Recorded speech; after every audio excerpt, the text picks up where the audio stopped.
Hi, I'm Megan. Welcome to today's live reading of Faultless Love by K.G. Fletcher, presented by Itsy Bitsy Book Bits. Join me for Chapter 1. Chapter 1, Ted Bennett.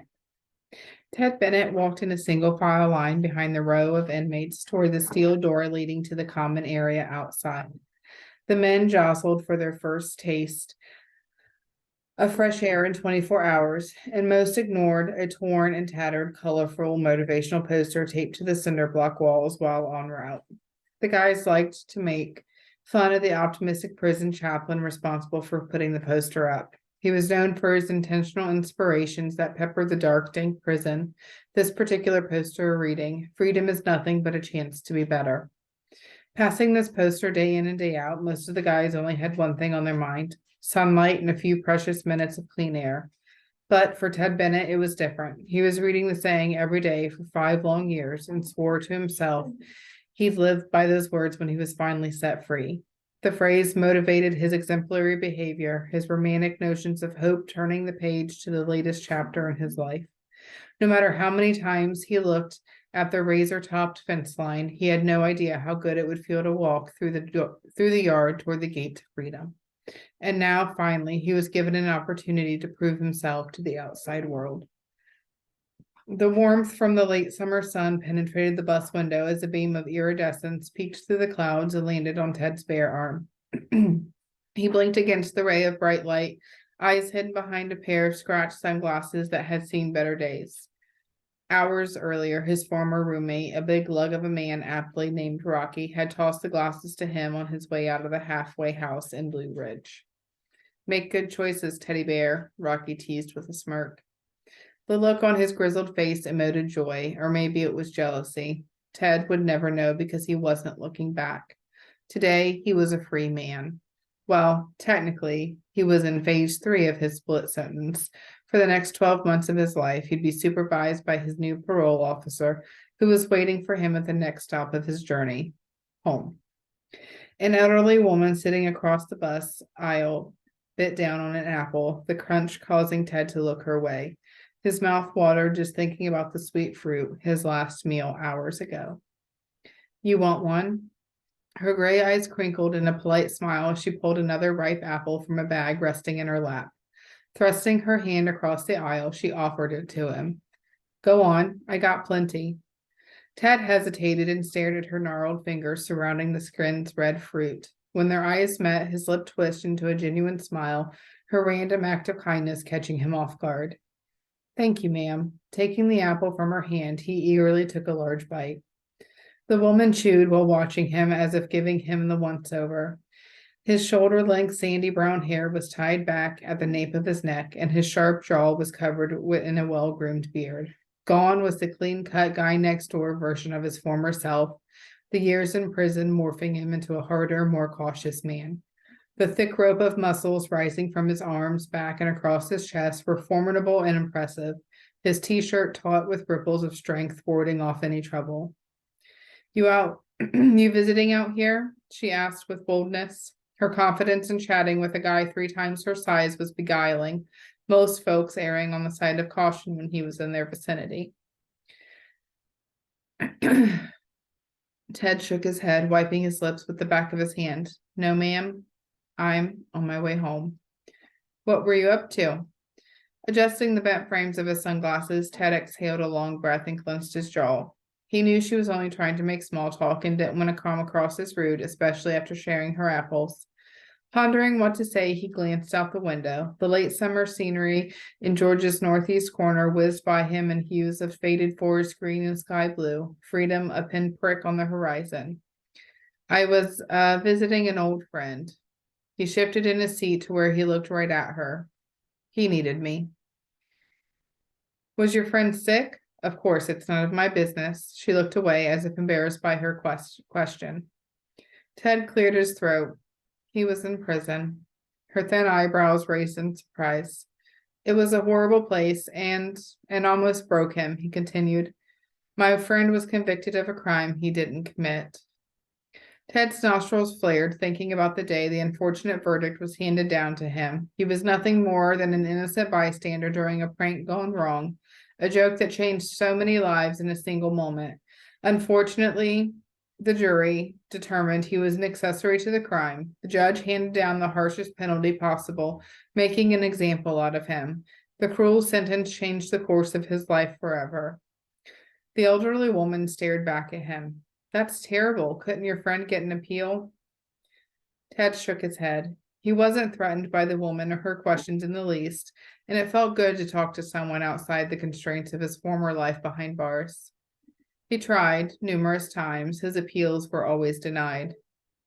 Well, how did he do it being locked up for so long, especially as an innocent man? I can't even imagine. Looking at the apple in his hand, Ted sighed. He lived day by day, hour by hour, second by second.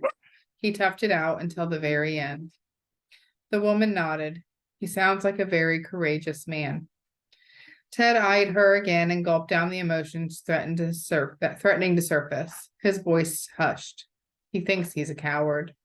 A coward? No, not an innocent man like him.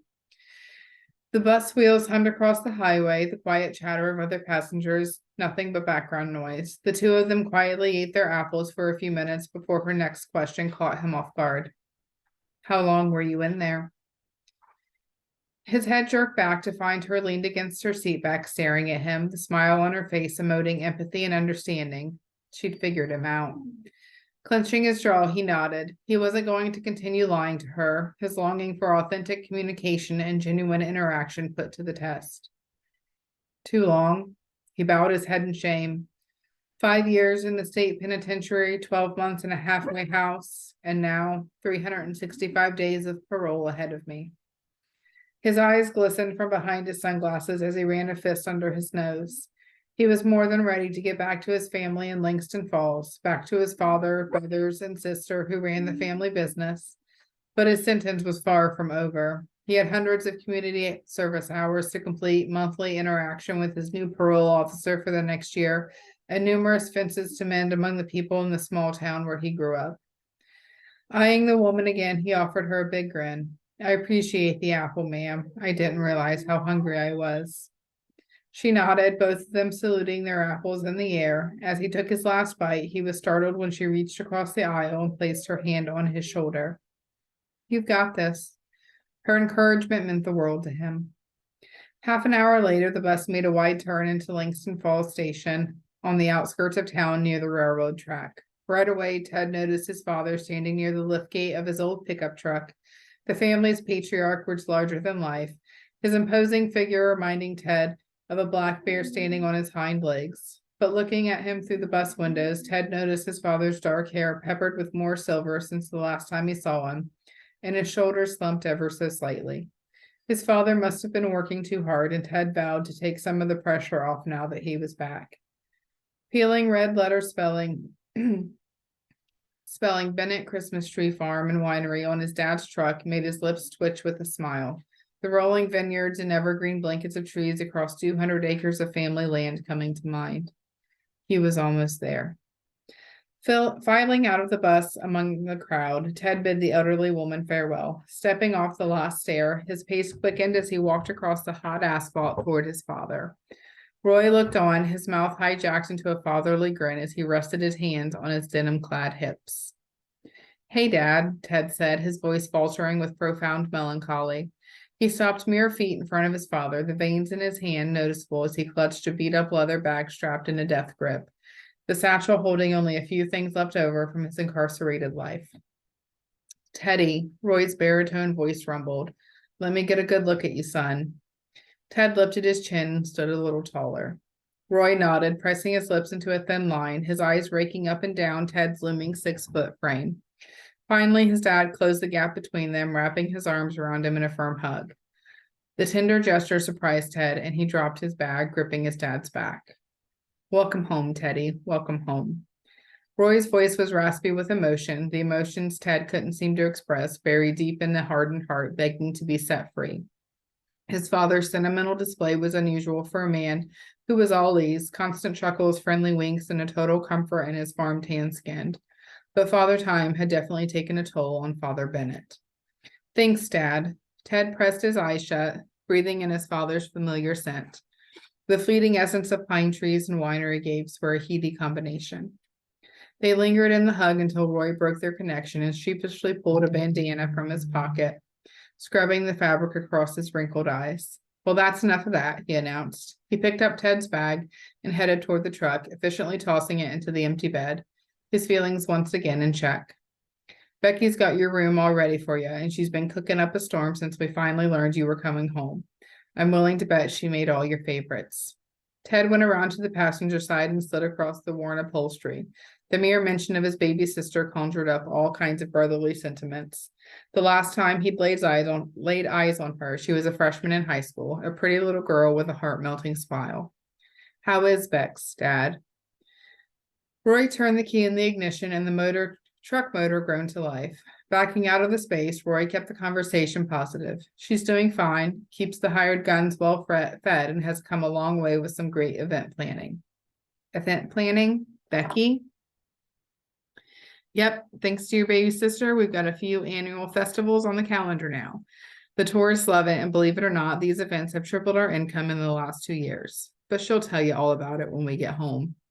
You've never mentioned this to me before. Well, I didn't want to overwhelm you with all the changes while you were away.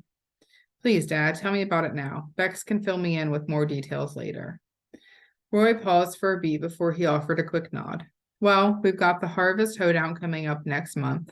There's already a billboard up on the Blue Ridge Parkway advertising it. And then we've got the Christmas Tree Festival in December, the Grape Stomp, Honeybee Festival. Wait a minute, Ted interrupted.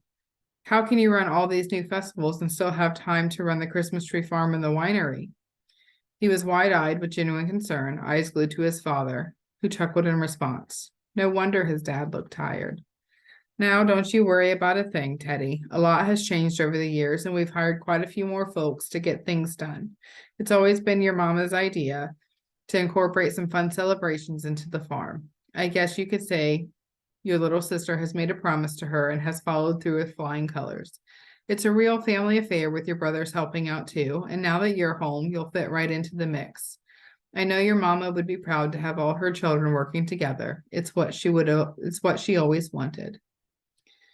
Ted blinked back a sudden surge of emotion, the mention of his sweet mother causing his heart to gallop like a racehorse. Thoughts of her often comforted him while he was in prison, her deep laughter and kind eyes, the feel of her strong arms wrapped around his neck in a motherly hug, her soft voice telling him everything would work out how it was supposed to.